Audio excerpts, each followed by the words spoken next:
Bloquear al mundo es el intento de aquellos anti-todos, por ejemplo, los antivacunas. Camioneros pueden ser en los Estados Unidos y Canadá, ahí en la frontera, ya directamente en Ottawa, haciendo sonar sus bocinas durante días y días, han enloquecido a la gente, con un espíritu que es lo que vamos a tener en esta observación que pretendemos hacer del mundo para encuadrar todo lo que después hablamos con ustedes sobre la Argentina. Una derechización que a esta altura ya es insoportable, pero que no hay más remedio que sobrellevar, que refutar y que enfrentar en lo local, pero también en la mención de todo lo que internacionalmente recogemos de lo que sucede. Mire usted lo que son los camiones bloqueándolo todo en esa frontera de Estados Unidos y Canadá, y lo que es la ciudad de Ottawa, también teniendo que lidiar con este ataque tremendo de una derecha nazi,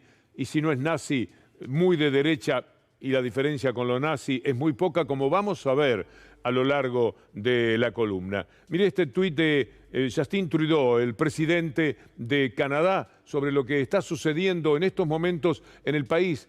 Hay una cierta impotencia, podría decirse. Los canadienses tienen derecho a protestar, a estar en desacuerdo. Siempre protegeremos ese derecho, pero seamos claros, no tienen derecho a bloquear nuestra economía, ni nuestra democracia, ni la vida cotidiana de nuestros ciudadanos. Tienen que parar. Mire cómo lo dice el intendente de la ciudad de Ottawa.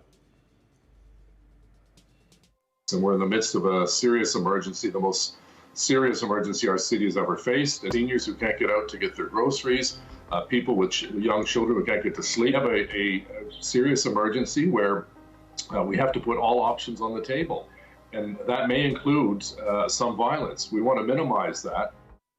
Cuando decimos neonazi no es por descalificarlos, es porque es absolutamente cierto, y esto está pasando en todo el mundo, por supuesto, también en la Argentina. Estos comportamientos no pueden merecer otra lectura, y hay quienes directamente se presentan como tales. Mire lo que pasa en estos momentos ahí en Canadá, justamente. Leamos esta noticia juntos. Neonazis y Canon. La protesta de camioneros antivacunas en Canadá está coordinada por extremistas, el llamado convoy de la libertad, porque enseguida van con la palabra libertad, de alguna manera la tienen que llamar. Todo eso que bloquea Ottawa fue una idea de un reconocido teórico de la conspiración neonazi en el mundo. Bueno, también se da en los Estados Unidos. Mire lo que es este video que compartimos con ustedes. All week, Rachel and her team have been covering the despicable pattern of neo-Nazis across the country, feeling emboldened and gathering outside hospitals and on freeway overpasses, even phoning in bomb threats to historically black colleges and universities. We're going to have an update tonight on the neo-Nazis that gathered last weekend in the Orlando area. At one point during their demonstration, a young Jewish man, a college student in the area, confronted the neo-Nazis. He wanted to let them know that their hate had no place there. They subsequently surrounded his car, hurled anti-Semitic slurs, and spat on him. Que esto hay que saberlo. Por supuesto, siempre van con su antisemitismo a cuestas. Aquí, donde la cúpula que dirige a los judíos, estoy hablando de la DAIA, juega un rol muy servil hacia la derecha política, que es la que finalmente termina con este tipo de comportamiento. Ya ocurre en Florida, en muchos lugares de los Estados Unidos y de Europa. Reportan varias manifestaciones antisemitas en Orlando. Los videos que se difundieron en las redes sociales mostraron al grupo ondeando banderas nazis, saludando y gritando a los autos que pasaban cerca de la Lafayette Trail y Whiteford Lakes Parkway. El sábado también se vio a los manifestantes involucrarse en al menos una pelea de las que nosotros tratamos de ofrecer algo que nos ayude a pensar y a entender cómo viene el mundo, porque esto sucede en un lugarcito de los Estados Unidos, no. Ahora, en donde pongamos la mirada, mire, Nueva York, por ejemplo, también allí aparecen, en la ciudad habitada por más diferentes sectores sociales, raciales, etcétera, en el mundo entero. Mire lo que pasa en la ciudad de Nueva York. Estos son solidarios, grupos solidarios con los camioneros de Ottawa, con los antivacunas, con todo lo que les permita en este tiempo en el cual se viven dramas económicos y sociales después de la pandemia tremendas, aprovechar esos dramas y hacer valer este sentimiento de negar absolutamente todo y llevarse por delante la ilusión de tener un mundo un poquitito mejor. Para colmo, lo hacen en un tiempo de una gran angustia social. Vamos a ir de estos personajes a lo que pasa en Estados Unidos, el drama de las viviendas, parecido también en algún sentido a lo que pasa en la expulsiva ciudad de Buenos Aires. Estados Unidos se enfrenta a una crisis de vivienda. Estos son informes patéticos en cuanto al contenido ofrecido por el Departamento de Vivienda, que considera que se debe a la creciente demanda que genera a su vez altos precios, sumado a los sueldos bajos, que son otra parte del problema, en un país donde 20 millones de personas decidieron abandonar el trabajo, porque ya no tenía sentido trabajar por el escasísimo salario, que tienen en estos momentos. Es una verdadera tristeza. Mire, vamos a compartir con ustedes esta imagen de la capital de los Estados Unidos, no de un pueblito perdido. Así se vive en las veredas de Washington. Esto es capitalismo a ultranza y tremendamente negativo, sobre todo después de la pandemia. Esta es una realidad en la ciudad de Washington. Por esta angustia y preocupación de los ciudadanos norteamericanos en donde uno ponga la mirada, es posiblemente que Biden hasta piensa en la guerra para ver si puede salvar su gobierno de la severa derrota que va a tener a fin de año en las elecciones de medio término.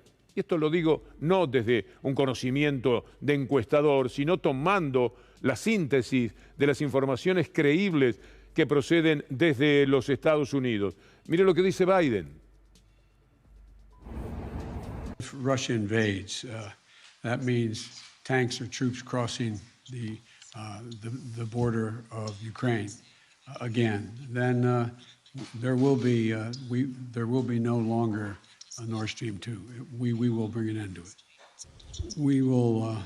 I promise you, we'll be able to do it. I know that he's in a position now to be able to invade. He has the capacity to do that. What he's going to do, I don't know, and I don't think anybody knows but him. Lamentablemente, este hombre está deseando que Rusia invada. Quiere entrar en una conflagración, porque lo que suceda con la guerra, una vez desatada, si desgraciadamente eso sucediere, piensa que le puede servir para generar el famoso fervor patriótico y todo aquello que puede terminar funcionando a su favor. Otra no tiene, no por el lado de lo económico, no por el lado de cómo ha intentado controlar el COVID, no por el convencimiento que haya operado en la sociedad de los Estados Unidos sobre este tema. Pero ¿qué dicen del otro lado? Nosotros queremos en este terreno las dos campanas si fuera posible. Y nuestra colega Ina Afinogénova lo dice muy bien cuál es el punto de vista ruso de todo esto. Otra teoría de por qué tanta insistencia de Washington en crear ruido de sables en Europa del Este estaría relacionada con el tema energético. Las importaciones de gas natural licuado desde Estados Unidos a Europa baten récords desde que inició esta crisis. La crisis energética de Europa, afectada por el déficit de recursos energéticos junto a las idas y venidas de Alemania con el gasoducto ruso Nord Stream 2, obligó a Bruselas a importar más gas natural estadounidense, abriendo cancha a una mayor dependencia energética de Washington. Así, en diciembre, Estados Unidos se convirtió en el principal exportador mundial de gas licuado. Todo esto difícilmente sería posible sin el avivamiento de las tensiones de Occidente con Moscú que afectan el suministro gasífero desde Rusia a Europa. Además, las constantes acusaciones de inminente invasión rusa torpedean políticamente la puesta en marcha definitiva del Nord Stream 2, que une Rusia con Alemania y que todavía está a medio gas, nunca mejor dicho. Bueno, por lo menos la posición rusa queda muy clara. Y del otro lado tenemos a Biden. Sería muy penoso. También para nosotros, no piense que esto por suceder a miles de kilómetros no nos va a afectar. Va a ser un problema muy serio otra vez para el mundo. Usted verá seguramente muchos de los documentales que hoy día tenemos sobre lo que fue la Segunda Guerra Mundial, etcétera. Es un aprendizaje que no podemos perder de vista sobre lo que al mundo le duele cada uno de estos enfrentamientos que tiene que ver con los hombres, estos hombres ya grandes. Los viejos hablan y los jóvenes mueren. Otra vez morirán, ya murieron 14.000 en estos temas de Ucrania y Rusia. ya hubo en el acompañamiento a los separatistas, que se da muy fuertemente en Ucrania. Mire, lo que va a haber ahora es ucranianos de la derecha, ucranianos fuertemente de la derecha, que están haciendo simulacros de lo que sería un enfrentamiento con Rusia. Entrenan con fusiles de madera entre las ruinas de una antigua fábrica en Kiev. Son civiles ucranianos que han acudido a la llamada del batallón ultranacionalista Azov para realizar ejercicios de instrucción militar. Los voluntarios que llegan a la fábrica se organizan en 3 columnas, una para los más experimentados como algunos veteranos del este ucraniano, otra para novatos que quieren aprender a usar armas y una tercera para interesados en la defensa civil. Aunque el público es diverso, la mayoría son jóvenes de unos 20 años. Esos serán los que mueran, aún estos simuladores que tienen que ver justamente con esa derecha a la que la palabra guerra nunca le cae demasiado mal. Esto es muy triste. Pero algo para entibiar a mitad de camino, porque ahora tenemos que entrar a todo lo que es la información, la discusión, la pelea, el esclarecimiento, si nos permiten, de lo que pasa en la Argentina. Miren ustedes al flaco Spinetta. Hace 10 años que estamos sin él y él ha hablado del mundo. Este pequeño encuentro, sobre todo a los locos, a los alienados y a los reprimidos del mundo. Así es. Creo que todos o casi todos diría, creo que tenemos una oportunidad para volver a ser una flor que brilla, a pesar de que nos podamos haber envilecido con actitudes realmente indignas. Ojalá que esta risa dure eternamente, sobre todo en un mundo que parece que ya no se va a reír más. ¿No es cierto, doctor? Se va a cagar de risa. Toda la vida tiene música. Tenemos que pasar a hablar de Real Power, el poder real, pero lo escribimos en inglés, porque tanto cipayo que debe sentirse más cómodo leyendo esto, así escrito en inglés, dice, un poco de inglés nos viene muy pero muy bien. Qué manera de comportarse por afuera de los intereses del país, y entendemos por país las grandes mayorías populares. Mire lo que es Clarín hoy, la mafia de Mañeto en acción. La vamos a tener en 3 o 4 momentos de este despliegue informativo. El poder real, de Real Power, a todo lo que dé. Sobre este destacado, por favor, esta noticia. Ahí está. Alertan en Estados Unidos sobre el impacto desestabilizador y la influencia maligna de China y Rusia en América Latina. Bueno, a China y a Rusia no se le deben golpes de Estado que hayan traído tanta desgracia a la Argentina y América Latina. Estas son repercusiones de la gira de Fernández, por supuesto, el enojo que hay en los Estados Unidos y en la élite dominante de la Argentina tiene que ver con eso, con el viaje de Alberto Fernández. ¿Cómo va a decir que la Argentina no tiene que ser satélite de ningún país? No, la Argentina tiene que ser colonia porque a ellos les sirve que sea colonia. Eso sí, de Estados Unidos porque donde tienen todos sus intereses, en Rusia por ahora no tienen nada. En realidad, Putin equivoca el camino porque si quiere algo por acá tiene que empezar por los mafiosos de los diarios. Una vez que los convenza a ellos, podría perfectamente entrar a ser mejor visto, mejor observado por parte de esos medios. Mire, este tuit de quien fuera embajador en China, si mal no recuerdo, es Gellar. Diego Gellar, escribe algo que tendría que perturbarnos mucho, preocuparnos. El diputado Gaetz, mire la facha del diputado Gaetz, en el Congreso norteamericano advirtiendo sobre el peligro de los 23.000 millones de apoyo financiero de China a la Argentina, como si eso fuera cierto, porque además quiere negar de paso que sea cierto lo de los 23.000. Así que muestra, por un lado, el susto que tenemos que tener y por otro, que no nos hagamos tantas ilusiones. Esta es una mera expectativa. Mire cómo bombardean la gira. No pueden parar, porque de verdad, a esta altura de los acontecimientos, le dan una semana de changüí al presidente de la República, va a Rusia, va a China, informan, nada más. Y esperan, si van a tener 170.000 motivos, entre los reales, porque al país no le va fantástico, todavía está tratando de subirse a la lona, y entre lo que inventan, que es muchísimo más, tienen para darle... No, pero esta semana tampoco pudieron parar. Entonces van contra la gira. con los procedimientos más ridículos que sea posible. Veamos esto que han escrito sobre lo que pasa. Nos falta ver a el tal Matt Gaetz, el hombre al que recurrió Gellar para asustarnos. Uy, cuidado, mira lo que están diciendo los Estados Unidos, qué angustia, ¿eh? Mr. Speaker, while the Biden administration, the media, and many in Congress beat the drums of war for Ukraine, there is a far more significant threat to our nation accelerating rapidly close to home. Argentina, a critical nation and economy in the Americas, has just lashed itself to the Chinese Communist Party by signing on to the One Belt, One Road initiative. The cost to China was $23.7 billion. A mere fraction of a rounding error when compared to the trillions of dollars our country has spent trying to build democracies out of sand and blood in the Middle East. Qué sinvergüenza, qué bandido, o pobre de él, qué desinformado. Los billones que gastaron fue para generar golpes de Estado. Nunca dejaron algo sin llevarse mucho más de lo que dejaran. Es la historia, es la relación que tenemos.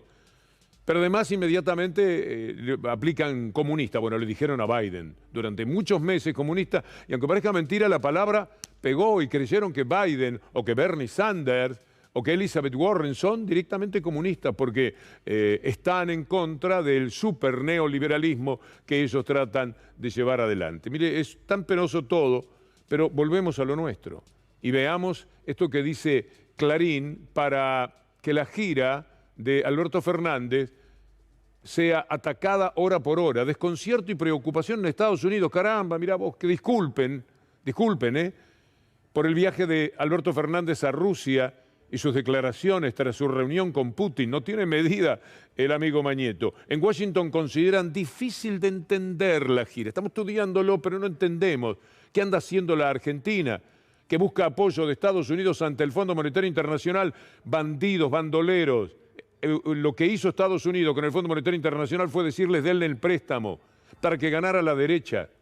Y Clarín, que lo sabe muy bien porque fue parte de todo ese entramado, nos tira, por supuesto, agregando exabrupto, provocación y todo lo que sirva para anular el impacto positivo que pueda tener el viaje de Alberto Fernández, bien digo.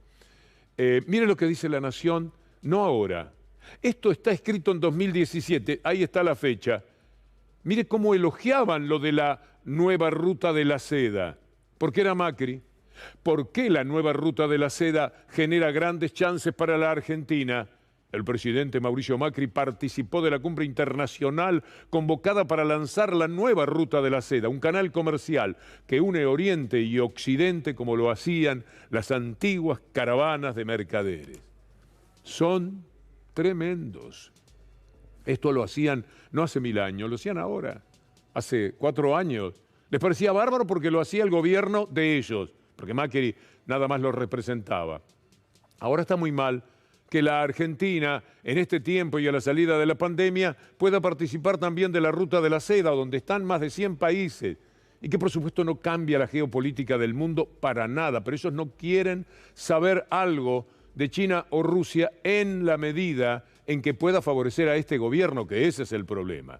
Porque cuando podía favorecer al otro, viva el swap, viva la Ruta de la Seda, o no nos acordamos de esto. Pensarán que somos tan torpes que carecemos de memoria. Es una tristeza.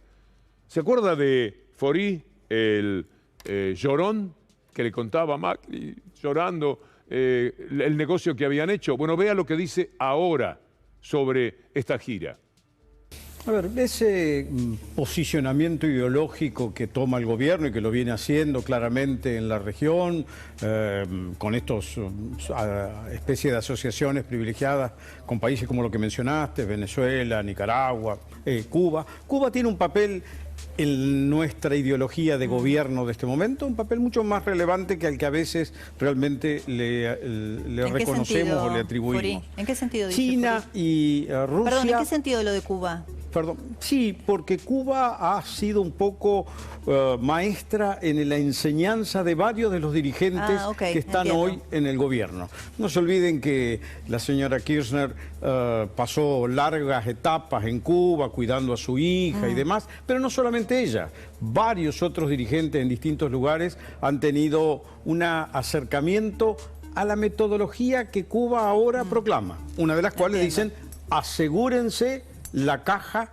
de la estructura. Si ustedes miran cómo opera hoy el gobierno, la Cámpora sobre todo ha cooptado todas las cajas, se han asegurado todos los financiamientos. Sí, bueno, de ahí no renuncia nadie, PAMI, ANSES, Aerolíneas eso en Argentinas. Cuba lo hace ahora el ejército por vía de las empresas que crean, que manejan el turismo. ¿Estarán bien? ¿Funcionan bien todos ellos, los que hablan, los cómplices y todo lo demás? Es muy penoso y a veces dramáticamente divertido. ¿Se acuerda de Forí llorando cuando le hablaba a Macri, envuelto en lágrimas, con convulsiones, para contarle que habían hecho el arreglo con la Unión Europea, el Mercosur y la Unión Europea? Acuérdese de esto para que el ridículo aquel, y conste que no pasó absolutamente nada, como le vamos a mostrar después, podamos utilizarlo para entender a este pobre personaje que acabamos de poner en pantalla. Perdón, presidente, despertarlo. Estamos, Tenemos acuerdo. Acá estoy con Tenemos acuerdo, presidente. Tenemos acuerdo. Vamos, Mauricio.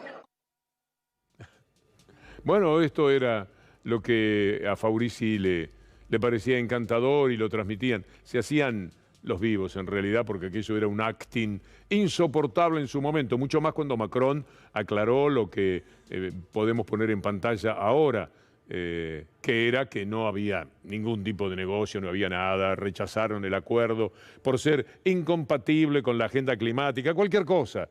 No podía caminar de ninguna manera aquello. Pero tenemos otros críticos del viaje, no solamente Manieto a través de las páginas infectas de Clarín, no solamente La Nación, que le parecía maravillosa la ruta de la seda en 2017, pero ahora le parece una barbaridad, una locura, de Alberto Fernández, no solo de Faurí, pobre Faurí, la tenemos también a Bullrich. Dio vergüenza que nuestro presidente, frente a Putin, critique a Estados Unidos y al Fondo Monetario, siendo además Rusia parte del Fondo Monetario, ¿no? Es algo que no se hace, porque es lo mismo que ir a Estados Unidos y criticar a Rusia. Uno dice, bueno, Argentina tiene buenas relaciones con Estados Unidos y tiene buenas relaciones con Rusia. Nosotros somos multilaterales, pero vivimos en un continente, tenemos una determinada cultura, va a Rusia en el medio de una tensión bélica con Ucrania, con la posibilidad de que Rusia vuelva a la lógica de la guerra. Es decir, me pareció inoportuno el viaje y sus formas de criticar a Estados Unidos y al Fondo Monetario cuando acababa de decir que firmaba un acuerdo con el Fondo Monetario y Rusia y China son parte del Fondo Monetario, parece, la verdad, un presidente que no representa con orgullo a nuestro país.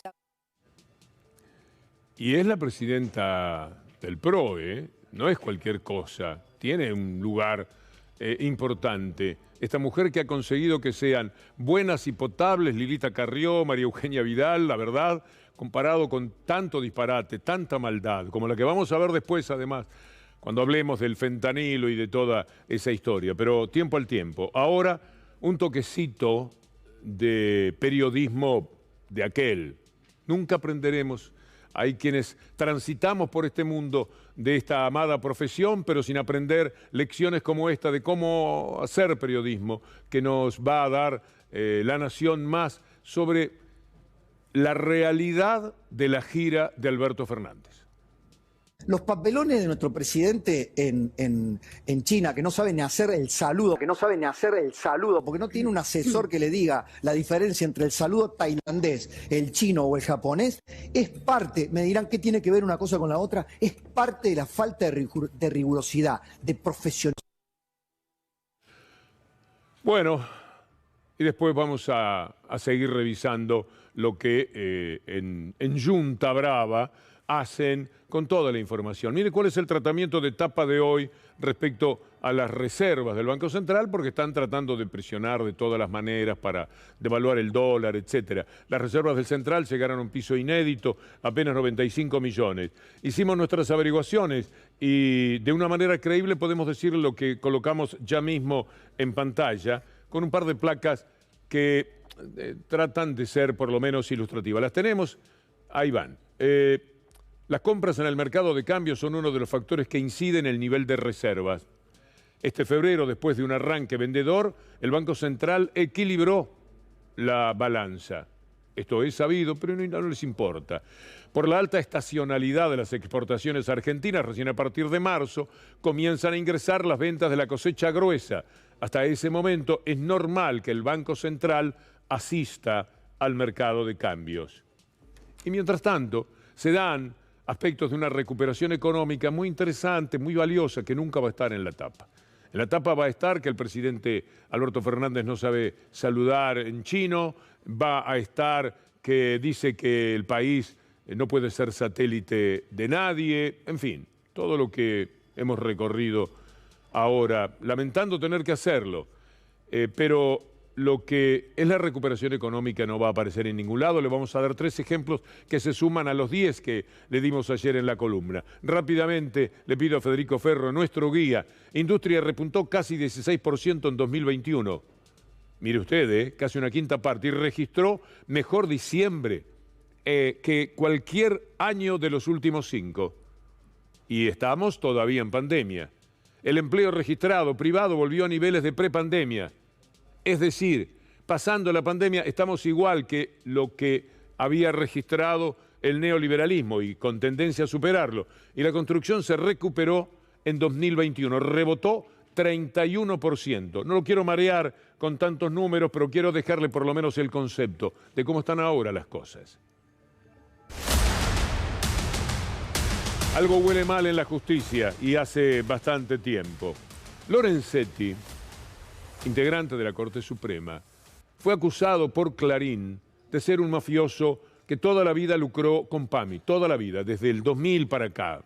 Consiguieron testimonios, hicieron notas en Mitre, sacaron en los 300 canales un ataque que duró 48 horas, no más que eso, hasta que Lorenzetti fue de rodillas a prometer que nunca más se metía con Clarín y ahora, además, como servicio especial, es capaz de negar el lawfare.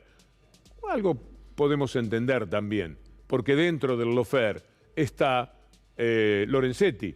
Mal haría en decir sí, el lawfare es una verdad, autoacusándose, sería difícil. Escuchemos al hombre al que estigmatizó para siempre el diario Clarín, hablando con la gente de Clarín. Para usted, doctor Lorenzetti, ¿el lawfare existe o no aquí en la Argentina? Porque Cristina insiste con eso. Yo respeto una opinión, pero para mí no. Yo no tengo ninguna duda al respecto. Para mí no. Yo no tengo ninguna duda al respecto. Ninguna duda tiene. Y además resiste cualquier presión de los sectores que a él no le importan y que no son el poder real. Jamás resistiría, como ya le ha pasado, ningún ataque de ese poder real que lo devastó en su honor, en su honorabilidad para siempre, como hacen ellos. Porque jamás pudo Lorenzetti demostrar nada que lo dejara a buenas. Solo pudo callarse la boca y hacer lo que Clarín dice, porque de esa manera Clarín no lo ataca. Lo espera. Te llegás a meter con algo, no con Clarín, no necesariamente, con algo que no le guste en el comportamiento general que pueda tener la Corte Suprema y vos sabés perfectamente a quiénes te mandamos, qué es lo que van a decir de vos y todo lo demás. Ahora escuchemos a Canicova Corral explicar por qué Lorenzetti dice lo que dice. ¿Qué quiere decir Lorenzetti? ¿Por qué dice que no existió el lawfare? Bueno, porque eso lo involucraría a él, supongo yo. Te preguntan, así, Bonadío murió, pero si le preguntáramos hoy si él cree que existe el lawfare, ¿qué diría? Que no. Y hay otros más que han actuado, que actúan, y que por supuesto no lo van a decir. Nunca van a obtener una prueba de confesión. Eso que dice Canicova Corral en la entrevista de nuestra colega La García Lo reitera también Freiler, que fue directamente una víctima del lawfare. Es claro, él fue una de las cabezas que se sumaron y de los soldados, digamos, de este batallón de Interloper. Y dentro del Poder Judicial la posición de Lorenzetti fue clara. Muchos le atribuyen, y hay un libro donde le atribuyen la verdadera autoría al doctor Lorenzetti de aquello que se dio en llamar la doctrina Irursum, donde Irursum tendría que ser el dueño del copyright, pero que la verdadera idea habría bajado del mismo Lorenzetti. Y recordemos a la audiencia, por esa doctrina donde se legisló modificando en contra de las personas el código de ciertas personas, el código de procedimientos, en donde se permitió a través de eso mantener las prisiones preventivas, aun cuando el código así no lo prevé. Esta noche, Minuto 1 da la nota. Con Gustavo Silvestre va a estar conversando el doctor Freiler, con mucho más para decir que esta síntesis a la que nosotros apelamos para darle continuidad a nuestro recorrido. Un momento más de Bullrich, porque aquí hay un sentido de la infamia. No tendrá quien le diga, tenés que parar un poco, porque vivís haciendo el ridículo. Sos un bochorno, te afeas cada día más en lo humano. Ya no se resiste. No puede haber alguien, no, me va muy bien así, responderá ella. Toda la derecha, miralo a Trump, miralo a Bolsonaro, mirá a nuestra gente de acá de la derecha. Nos va muy bien con este comportamiento y le siguen metiendo para adelante. Mire aquello que hace a Aníbal Fernández, dicho por Patricia Bullrich, mezclando fentanilo, la cocaína adulterada, la muerte, siempre posicionándose sobre la muerte, y quién finalmente, para ella, termina resultando el responsable. Poco le importa a Aníbal Fernández los muertos, poco le importa saber qué pasó, poco le importa no haberse hecho cargo de esto. Aníbal Fernández dejó hacer, no hizo absolutamente nada. El que tiene la idea de despenalizar no lucha contra el narcotráfico, no sabe las consecuencias que trae el narcotráfico en un país como la Argentina. A él se le pasaron los kilos de la efedrina. Ahora estamos entrando con una nueva droga, ya verán que va a ser de la familia del fentanilo. Bueno, digamos que una de las cosas que está muy clara es que quien paró la entrada de efedrina a la Argentina fue justamente Aníbal Fernández. Entre estos personajes y, por supuesto, la mafia de Clarín consiguieron inventar la morsa, jugar con eso, avanzar en los tiempos y convertirlo, para terminar con la democracia como tal, en el 2015, terminaron acusándolo, bueno, de un triple que me cuesta decirlo. Porque en la medida en que uno lo está señalando parece que recogiera algo de aquello. Es tan repugnante lo que esta mujer y esos medios hicieron. Yo no sé cómo resistió. La verdad es que algunas veces me lo pregunto cuando lo cruzo aquí en el canal. Y sin embargo pudo salir a flote y eso implica también mucho coraje para vivir. Miren lo que hacían. Patricia Bullrich es la que trae a Pérez Corradi, acusando de que el gobierno no lo quería traer y todo lo demás. Verá usted lo que pasa después con Pérez Corradi. Pero veamos este collage de títulos que tenían que ver, bueno, Clarín siempre, por supuesto, todo Clarín y Nación, tráfico de efedrina, Pérez Corradi involucró a Aníbal Fernández, el cerebro del tráfico de efedrina, a Máximo durante los gobiernos K. Pérez Corradi llega apuntando a Aníbal Fernández.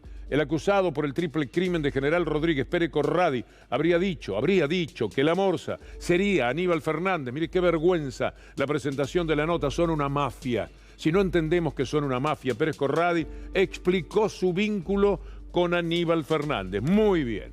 Llega Pérez Corradi, se acuerda, con un chaleco, con un casco, una mise en scène, estaba Patricia Bullrich con D'Alessio. En el momento que llega, D'Alessio era el que más o menos daba clima a la llegada de Pérez Corradi. Se dice que además que la primera de las apariciones era de un policía disfrazado de Corradi, porque si a ese testigo tan importante que venía a hablar de Aníbal Fernández le pegaban un tiro, nos quedábamos sin conocer la verdad. Conociéndolos, se ve que estuvieron tentados de hacer algo por el estilo. Pero lo dejaron entrar porque servía mucho lo que ellos decían que iba a decir Pérez Corradi. ¿Qué dijo Pérez Corradi? absolutamente nada. Pero mientras tanto, ¿cómo lo presionaban a Pérez Corradi para que dijera lo que ellos querían? Mire, Pérez Corradi involucró funcionarios del anterior gobierno, o sea, del de Patricia Bullrich, esta es una nota del 2016, en presuntas amenazas contra su integridad física. Pero además atacaron la vivienda, a la mujer y a los hijos de Pérez Corradi en un acto mafioso del que no debe ser ajena seguramente la persona que estaba a cargo del Ministerio de Seguridad. Miren lo que le hicieron a Pérez Corradi, que después de esto, conociendo lo que estaba sucediendo, viendo la devastación que sufrían en su hogar, por lo presuntamente delincuente que él era, decide entregarse. Pero cuando se entrega, no viene y dice lo que estaban esperando. Mire lo que dijo Pérez Corradi. No era Aníbal Fernández. Pérez Corradi acusó a Sanz de cobrar $200.000 para destituir a Fallonato Márquez el 19 de julio del 2016. Bueno, por supuesto vino la respuesta de Sanz, que a lo mejor tenía razón en lo que decía, imposible para nosotros saberlo, pero el que venía a hablar contra Aníbal Fernández habló contra Sanz. ¿Y qué pasó a partir de ese momento? Desapareció Pérez Corradi. Nunca más les interesó para nada. Tampoco les interesó nunca más hablar de la Morsa, porque la Morsa quedó demostrado que era otro. Veámoslo para terminar nuestro trabajo. 5 años después, y con una elección perdida, se comprueba que la Morsa no era Aníbal Fernández, sino un ex agente de la ex-CIDE. En ese bombardeo de mentiras de estos personajes hemos vivido este tipo de circunstancias.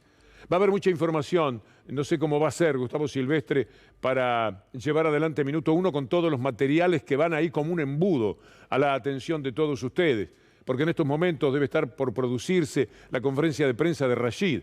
Ayer empezó Gustavo con lo que la República de Lewis estaba generando en materia de información, el lago escondido y toda esta historia de tanto dolor para la Argentina y de tanto cipallismo mediático, de tanto ataque a las verdades, de tanto ataque a personas que tan solo quieren dar su grito de soberanía.